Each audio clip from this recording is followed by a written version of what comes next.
Amit ji, central investigative agencies से जो है ऑपोजिशन को बहुत डर है, कहती हैं कि जो हमको हैरेस करते रहते हैं, सरकार इनका इस्तेमाल करती है उन लोगों को परेशान करने के लिए। आज अगर आप देखें तो सत्येंद्र जैन, मनीष सिसोदिया जेल में हैं, चाहे वो कविता हो, केसीआर जी की बेटी हो कविता हो, हेमंत सोरेन हो, सब लोग या तो ईडी के घेरे में हैं या सीबीआई के घेरे में हैं।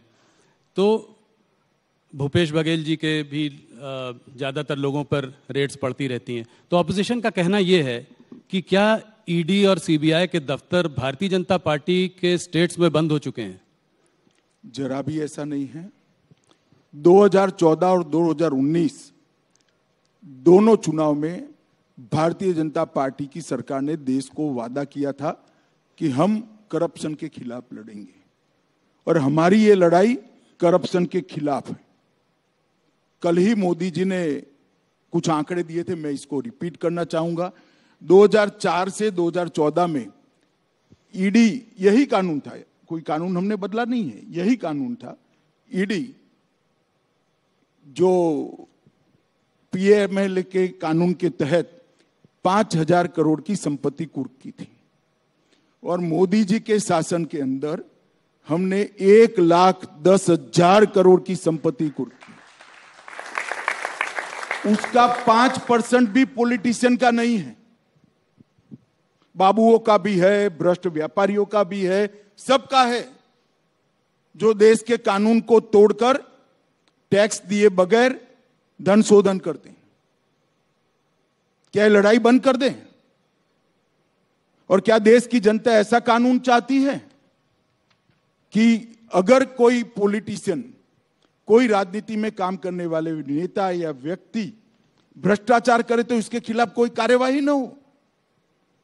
यही सीबीआई के तहत 9 वर्षों में हमने 5,000 केस भ्रष्टाचार के दर्ज किए।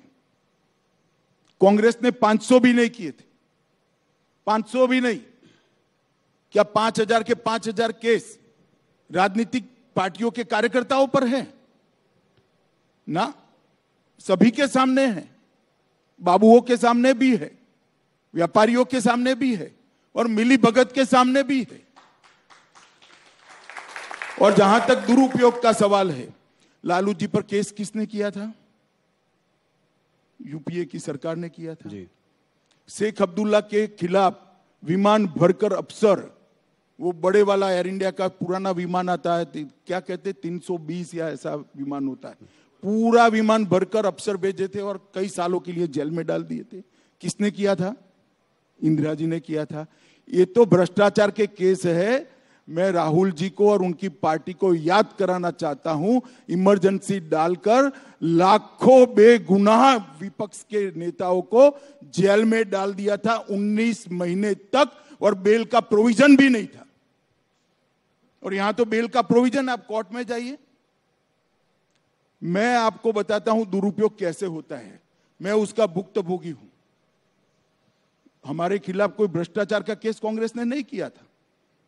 एक एनकाउंटर हुआ था, उसमें मैं राज्य का गृह मंत्री था, मुझ पर केस कर दिया और सीबीआई ने मेरी अरेस्ट की जी।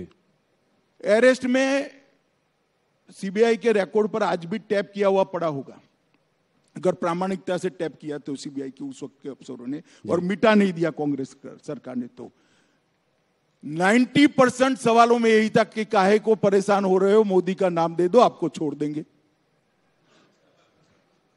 हमने तो काले कपड़े नहीं पहने, कोई विरोध नहीं किया जी। मोदी जी के खिलाफ एसआईटी बनाई एक राज्य के मुख्यमंत्री के, कोई करप्शन का केस नहीं था। दंगों में इन्वॉल्वमेंट का केस करा, फर्जी टाइप का, जो अंत में सुप्रीम कोर्ट ने खारिज किया। हमने कोई हाई तौबा नहीं करी थी, कभी काले कपड़े पहनकर संसद को हमने जाम नहीं किया था भाई।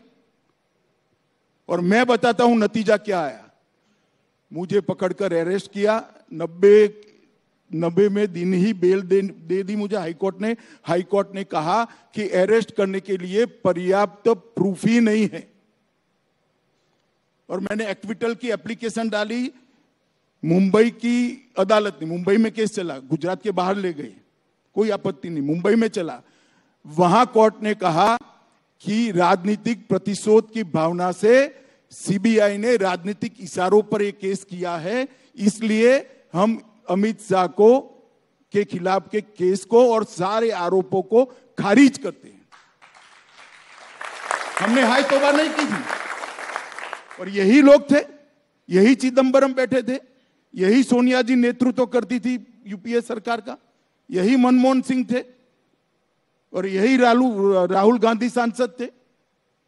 अब क्या हो गया भाई? और हमने तो आप पर जो केस करे हैं भैया वो करप्शन के हैं, आपकी बदजुबानी का केस है। इस प्रकार के फर्जी केस नहीं किए हैं। और केजरीवाल भी रोज छातियां पीटते हैं। भैया ये सारे निर्दोष हैं। तो जैन साहब कितने समय से अंदर हैं? काफी समय हो गया, 1.5 साल हो गया जी। क्यों बेल नहीं होता है? सिसोदिया जी कितने समय से अंदर हैं? क्यों बेल नहीं होता है? इस देश में अदालतें हैं भाई, सबने अपना केस लेकर अदालत के सामने जाना चाहिए। एजेंसियों के दुरुपयोग का आरोप करने की लिए मैं कांग्रेस के मित्रों को कहना चाहता हूं, एक उंगली किसी के खिलाफ करोगे तो 4 उंगली आपके खिलाफ आती है, ध्यान रखना। और इस देश की जनता ने आपके समय में सब कुछ देखा हुआ है, मगर हमने कभी भी ऐसे काले कपड़े पहनकर, काली पगड़ियां, काली धोती, काला कुर्ता पहनकर नहीं, रोड पर नहीं निकले हम। वही कानूनी मामला है, निर्दोष है तो कानून में श्रद्धा होनी चाहिए, कानून छोड़ देगा आपको जी। मैं तो इतने साल तक कभी नहीं बोला,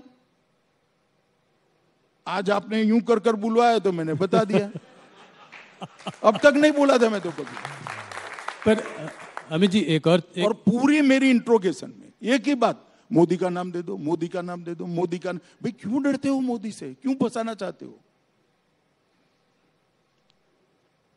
और कोई इंट्रोगेशन में कोई चीज नहीं पूछी मुझे, और मेरे कारण बेचारे कई सारे पुलिस अफसर, निर्दोष टाइप के अफसरों को जेल में डाल दिया। और वही कांग्रेस आज ये प्रलाप कर रही है, वही चिदंबरम साहब आज बोल रहे हैं, वही कपिल सिब्बल बोल रहे हैं, वही अभिषेक मनु सिंघवी बोल रहे हैं।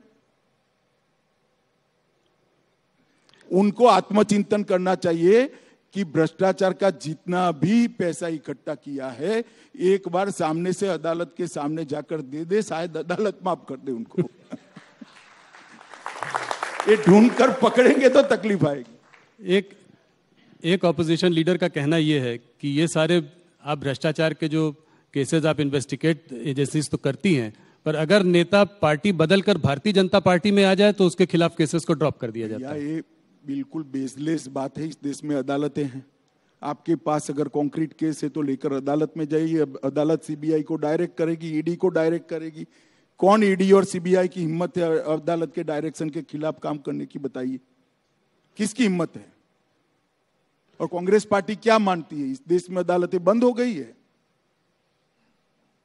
जाइए आप अदालत में।